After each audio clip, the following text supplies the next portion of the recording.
because let's be perfectly honest with ourselves. No video game, of course, ever actually offers choice. They just offer the illusion of choice, and the illusion of choice is something like FF13 has the worst illusion of choice in any video game I've ever played. Okay, absolutely. Like in terms of, it's not just linear levels, because every Final Fantasy game is linear. Every Final Fantasy game is very linear, but the thing about it is that like the levels aren't just linear. The levels are straight corridor lines. You know, like they don't even have like curves and stuff. Like it's straight up. Like always. You don't even turn left. You know, and of course it's a behind the back camera perspective the entire time, so you're always seeing it from the same perspective as well. But like, I remember watching a Let's Play of Final Fantasy VIII, and I remember you were in this dungeon with three people, and you were doing kind of like a similar thing. You were just kind of going this maze like back of the camera, kind of.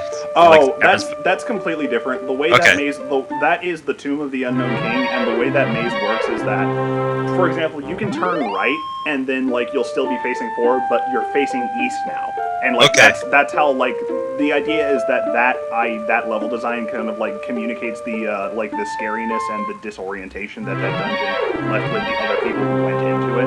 Okay, it's not one of their more successful experiments, but like in specific, that's how that works. Okay. Wow. Like that. I think I actually remember those tombs. I remember them not being that bad, but I'm thinking of Final Fantasy X, where they had the what is it, the ruins or the whatever the hell it is, where you'd go to. Would you find GFs there? I mean, not GFs. Do either of you know Blue Sweatshirt?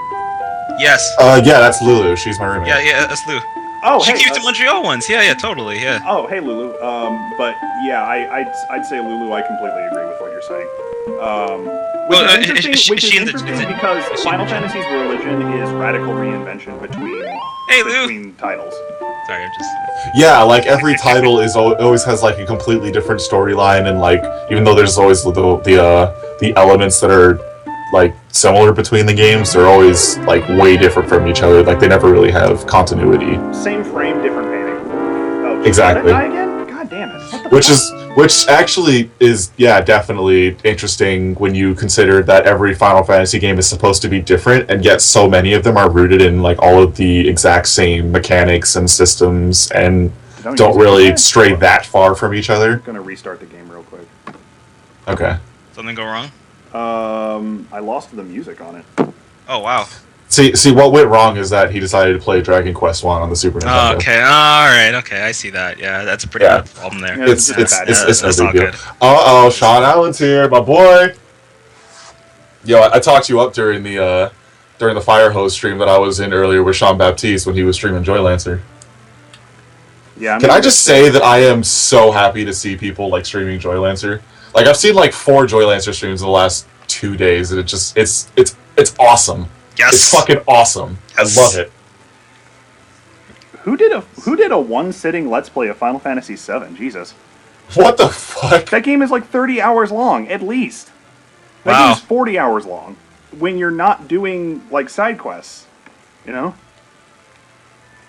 One thing you said about Final Fantasy 13 was interesting to me was that did you say that all Final Fantasy games are linear in a sense? Did you say that? Did I hear that wrong? Every Final Fantasy game is linear, but every other title in the series has a better idea of the illusion of choice. Okay, this is why because I found a lot of people like sort of complain about Final Fantasy 13 being linear, but I thought like what do they mean by that? Like that was kind of like the whole idea of linear and not linear is really vague to me. Linear. Okay. That's what the problem was. Yeah, they were kind of like, this is too linear. Yeah. Yeah. Like this is like self-parody linear. Exactly. Like it literally, it's a roller coaster. It's a straight line with like cutscenes along the way. You know, like.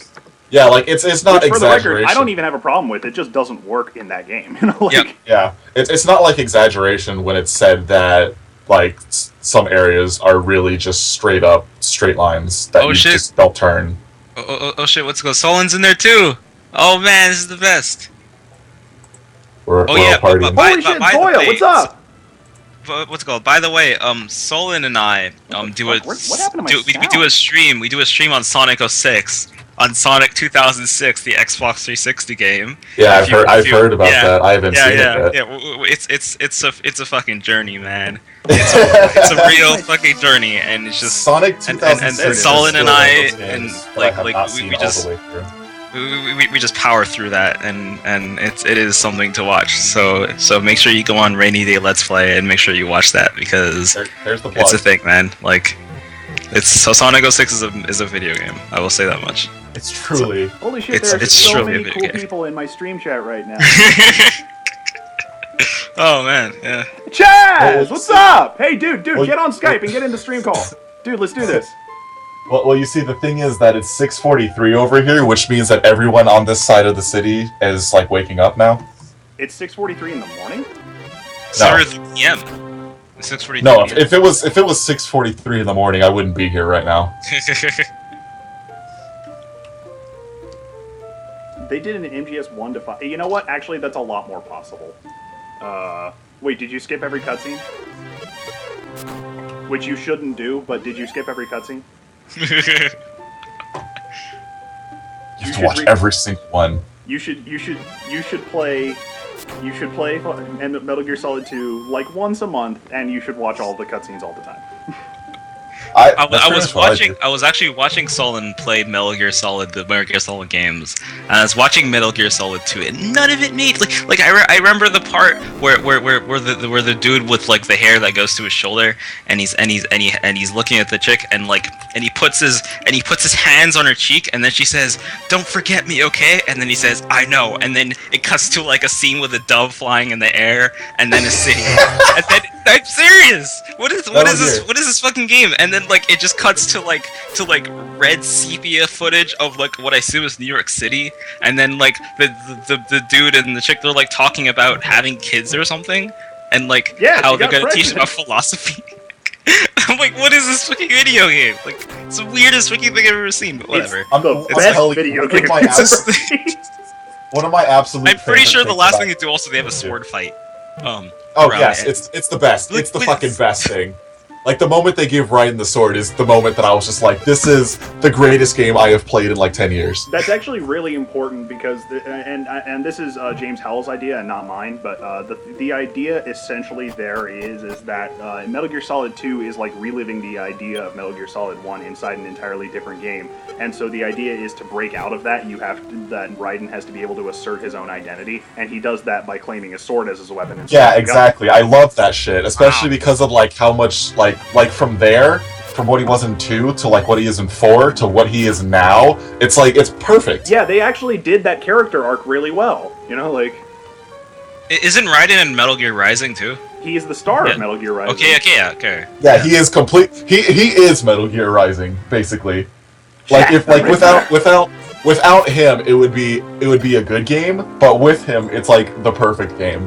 Does it feel consistent, Raiden, as like a character between like the really serious Metal Gear Solid games and then like the Metal Gear Rising? Metal Gear Rising gets serious, but yes.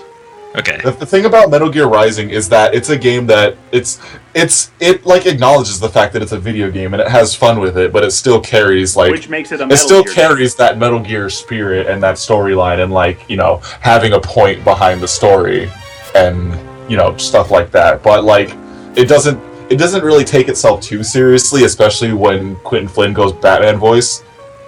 Okay. Yeah, like I've seen people criticize that, and I'm like, it's definitely doing intentional camp, which is what all of the Metal Gear Solid games do. Holy shit! Plus, it's just entertainment. It's just so entertaining to like watch and to play, and like everything about it is just enjoyable. It doesn't get boring because of like how well it takes advantage of all of those things. It's my game of the year 2013. Like, yeah. It was my game of the year 2013. It's my game of the year 2014. No, you know what? And I have to go back and edit that post, but I am completely serious. I said that Last of Us was my game of the year 2013, but it's basically because I just realized I think Metal Gear Rising is my game of the year 2013. I'm like, I can't say that. No one will take me seriously. Exactly, but then again, I've like made my name on a huge, I've made my name on a fucking Metal Gear essay, so it's like, anybody who wanted to not take me seriously as a result is already not taking me seriously. And you know what? I don't think I want to interact with those people anyway. So you know what? Fuck it, man. Like, fuck my haters. Just Metal Gear fuck Rising it, bro. all day. I picked like 2 freeware games as like the game of the year. Like, who cares? Like, honestly, whatever, man. I'm pretty sure I'm just gonna like write down like Metal Gear Rising as my game of the year every year. We're gonna take well, I wrote it. 5-second break. It's already my game of the year this year because it came out on PC this year, and therefore that's Hey. so. Yeah, look You at know, that. it's so everyone else is just kind of fucked, really. until I dethrone it, of course, with Joy Lancer, which is totally gonna happen. It's just, like I'll be honest in saying that like when I saw the first footage of what I assume was Metal Gear Solid Rising, like the first like 3D footage of it, like I thought it was actually really cool. Like I would have interested to see what that would have happened with that, Like that seemed kind of interesting. I was still super kind Yeah, there's a documentary on it called The Truth About Rising. It's about 30 minutes long, and I would really recommend that you watch it because they actually talk about like going from Metal Gear Solid Rising to Metal Gear Rising and like all the troubles they had with development and like trying to balance being able to cut everything between making the game fun, between making the game a stealth game, between making the game an action game. And it took like a year or 2 of development, and then like Kojima like quietly canceled the game, and then like he brought it up to Inaba, who is the producer of Platinum Games, and like from there it was just like, so we're gonna pick this game up again, we're gonna cooperate with Platinum Games, we're gonna give them a little bit of leeway, which is when the game started going like from being before Metal Gear Solid 4 to after it, so they could have like more leeway with the events that happen in the game. Right. Because when you do a collaboration like that with a company that doesn't really they know about it, but they weren't involved in the internal development and stuff like that, it becomes an issue when you're trying to work that into something that already exists. Like working the game in between Metal Gear Solid 2 means the game already has an ending, and then you have to write in the events that lead up to that, compared to doing the game after Metal Gear Solid 4 and just referencing older stuff while still going off in your own direction. Chaz, oh, wow. Chaz, yeah, I'm here. Yes! Okay, Hello? This is amazing. Hey. Zolani, TJ, this is my best friend ever, Chaz Atkinson, who I've been like friends with since middle school, and he is the singer in my band. Right Hey, on. Chaz. What's going on? He also So what you're saying is we're about to throw an impromptu concert right now in this stream while the screen is black. Yes. Speaking of which, like, are you like having an issue restarting this game, or did you just kind of forget? Is the stream not streaming anymore? No, it's just black. Oh, Jesus. Yeah, it's just on a black screen this whole time. Oh, I had to restart it. I'm sorry. I messed that up. My bad. Hold on. I need to figure out how to fix this. This stream is falling apart. Yeah. This is already a disaster. This is now a podcast. Fuck, Thanks. man. All right. So let's get a graphic on this screen right now, and let's think of some topics. Let's make this happen. Jeez. Dragon Quest podcast. Okay, yeah, there we go. We're good. I'm sorry about that. I am sorry about that. I did not know that the stream was fucked up. My bad.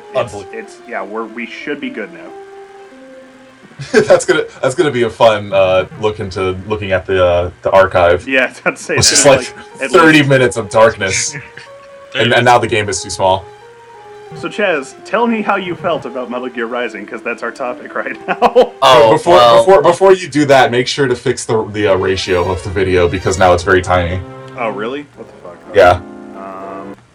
All right. Well, Metal Gear Rising was pretty fucking awesome.